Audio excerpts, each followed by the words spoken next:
Kimwe gĩa itugĩ cia President Uhuru Kenyatta gũkinyaniria mwaka wa 2012 nĩ gũtigĩrĩra Akenya 500,000 nĩ megwatĩra ũikaro mũkaru.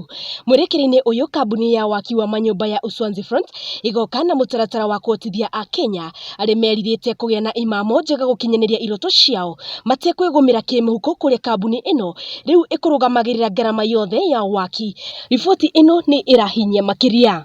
Uswazi Front Limited ni kambuni ya property developers kuria twakagira andu manyumba otugo iga tugia kuria tuminaga tukiga ni gwakira turakira mundu ungikorwo wina plot na ni wenda gwaka na nduri na financing twita Uswazi Front Limited ni tukaga tugaguteithĩrĩria kuria tugagu finance 100% for the construction. Iroto cia Akenya aingĩ ikoragwo ari kwihurĩria gavroti handu na muthia gucoka gwaka ũikaro mugemu uria maritaga muciĩ. Indi kiroto giki gitingĩkinyanĩra kũrĩ aingĩ amu waki nĩ ũbataranagia imanjĩka nene cia mbeca ũndũ ũrĩa ũtuĩkagĩra aingĩ mũrigo na macũngĩrĩrio cioneki ciao igathinĩkana. Kambuni ya Uswazi Front thutha wa gũtaũkwo nĩ ihĩngĩca ici nĩ yũkĩte na kĩhonia kũrĩa rĩu ĩranyitana na mwene mugunda ũrĩa worotereirie gwaka na kũmũhũra njeki kĩmbeca na gĩcunjĩ kĩa 100%. Wana tuona plot yaku wina title deed, the next movement ira tweka lease agreement iyo ni guthie mugunda-ini tugaka.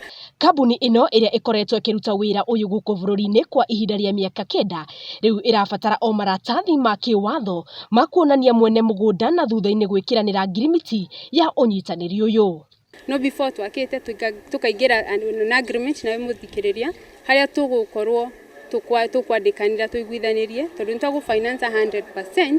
Kũrĩ arĩa mangĩenda gwaka nyũmba cia gũkomborithia kambuni ĩno ĩkĩranĩra kĩmanjĩka gĩa kinyanĩria nginyagia mirioni 100 na kũrĩa macokaga gũkuongania mbeca ciao o mweri marĩ ta agent makĩamũkĩra gĩcunjĩ kĩa 70% nake mwene mugunda akamũkĩra gĩcunjĩ kĩa 30 kĩa mbeca ici nginyagia rĩrĩa thirĩ ũkarĩkia kwĩrĩha.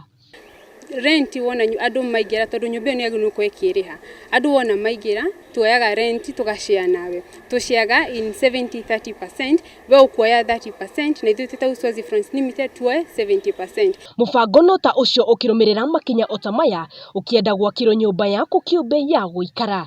Kambuni ya Uswazi Front ikoragwo ikĩgwatĩra kĩgĩna gĩa gũtabania waki ũyũ kuma kũrĩ onjoria a kĩmabũrũri.